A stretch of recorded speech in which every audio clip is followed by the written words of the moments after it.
Selamat datang lagi ya di obrolan mendalam kita. Kali ini nih, kita mau bongkar bab 49 dari materi Empowered Ordinary People yang Anda kirim itu. Fokusnya soal insight atau wawasan.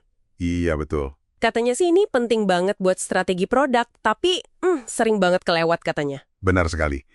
Strategi produk yang jitu itu kan bukan cuma soal milih mau bikin apa ya, tapi lebih ke ngerti kenapa itu penting, terus gimana caranya biar bener-bener ngeefek gitu. Oke.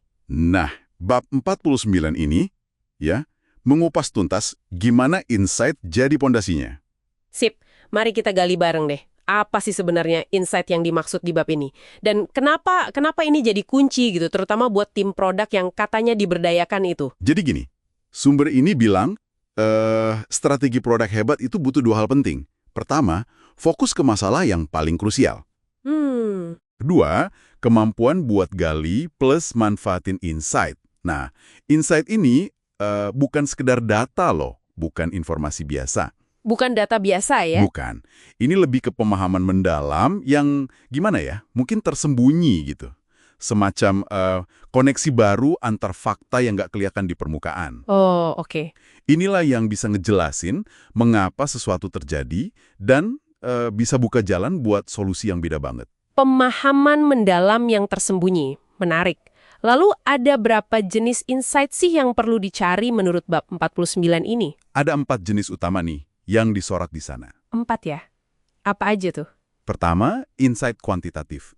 Ini datangnya dari data, angka, analitik, buat ngasih lihat apa yang sebenarnya terjadi. Oke, fakta kerasnya gitu ya? Betul. Misalnya, ya berapa banyak orang pakai fitur X, atau berapa lama mereka di halaman Y. Gambaran objektifnya lah. Sip. Terus yang kedua? Kedua, insight kualitatif. Nah, ini dari ngobrol langsung sama pengguna, observasi, wawancara. Ini buat jawab pertanyaan, kenapanya? Why-nya ya? Ya, why-nya. Kenapa sih pengguna kok gitu? Ini ngasih kedalaman cerita di balik angka-angka tadi. Oke. Ketiga? Ketiga, insight teknologi. Ini soal paham banget apa yang bisa dilakukan teknologi sekarang atau yang baru muncul nanti. Potensi teknologi ya? Iya. Seringkali ide brilian datang dari sini nih. Lihat peluang baru yang dimungkinkan sama teknologi. Masuk akal. Yang terakhir berarti, Yang keempat, insight industri. Ini kita lihat gambaran besarnya, tren pasar gimana, kompetitor ngapain aja, ada perubahan aturan main nggak di industri kita. oke. Biar strategi kita tetap nyambung lah sama keadaan di luar sana. Lengkap juga ya keempatnya, kuantitatif, kualitatif, teknologi sama industri. Tapi kadang orang mikir kalau udah punya banyak data kuantitatif atau udah tahu tren industri, bukannya udah cukup ya? Kenapa harus repot-repot cari insight lagi gitu? Nah, ini dia nih poin pentingnya. Data sama informasi itu kan baru bahan mentahnya aja. Oke.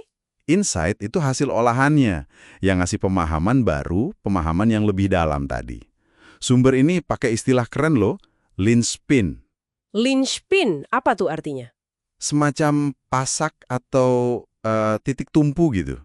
Insight inilah yang memungkinkan kita bikin lonkatan besar, bukan cuma perbaikan kecil-kecilan aja. Jadi bukan cuma poles-poles dikit ya? Betul.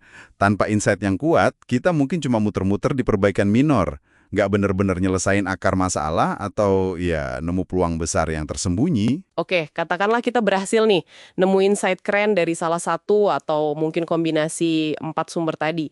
Tapi kan kalau cuma disimpan sendiri di tim atau di kepala satu orang, ya percuma juga ya. Iya dong. Gimana bab 99 ini nyaranin cara nyebarinnya?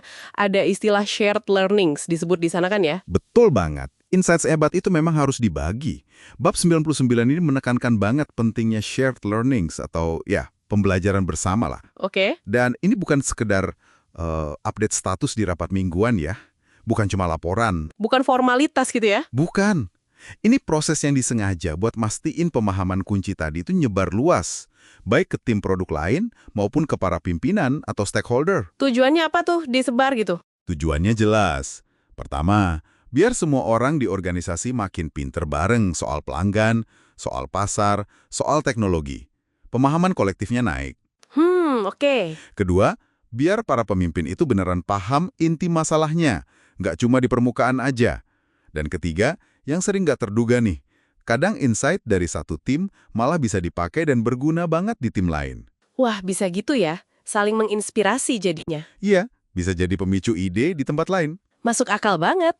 Jadi, urutannya, kita fokus ke masalah penting, terus gali insight-nya dari berbagai sumber, lalu insight itu disebarkan lewat shared learnings. Langkah berikutnya pasti ngubah pemahaman ini jadi tindakan nyata, kan? Tepat sekali. Insight yang sudah dipahami bersama inilah yang jadi dasar kuat buat nentuin, tindakan spesifiknya apa. Oke. Nah, dalam konteks tim yang diberdayakan atau empowered teams itu, insight ini biasanya diterjemahkan jadi tujuan. Jadi objektif yang jelas dan menantang buat dipecahkan sama tim. Jadi jembatannya ya? Betul. Jadi, insight ini kayak jembatan gitu yang nyambungin strategi besar perusahaan dengan kerjaan tim di lapangan sehari-hari. Oke, jadi kalau kita tarik benang merahnya nih dari bab 49 ini, strategi produk yang benar-benar nendang itu dibangun di atas dua pilar utama ya. Pertama, fokus ke masalah yang paling penting. Ya. Kedua, kemampuan buat gali insight mendalam dari berbagai sudut pandang, data, pengguna, teknologi, sama industri. Dan jangan lupa satu lagi, insight itu harus hidup. Maksudnya dibagikan secara aktif biar manfaatnya maksimal buat semua. Oke, harus disebar ya. Iya. Kemampuan mengidentifikasi, memahami, dan memanfaatkan insight inilah yang sering jadi pembeda antara tim produk yang ya biasa-biasa aja dengan tim yang luar biasa inovatif. Bener banget. Nah, sebagai penutup nih, mungkin satu pertanyaan buat Anda, para pendengar renungkan sendiri. Dalam kerjaan atau bidang yang Anda tekuni sekarang, gimana ya caranya biar bisa lebih proaktif lagi nih, menggali insight dari keempat area tadi? Data, pengguna, teknologi, industri. Pertanyaan bagus tuh. Adakah linchpin atau pemahaman kunci yang jangan-jangan selama ini kelewat dan sebenarnya bisa buka peluang baru buat Anda? Coba direnungkan ya. Terima kasih sudah menyimak obrolan kita kali ini. Sampai juga di sesi berikutnya.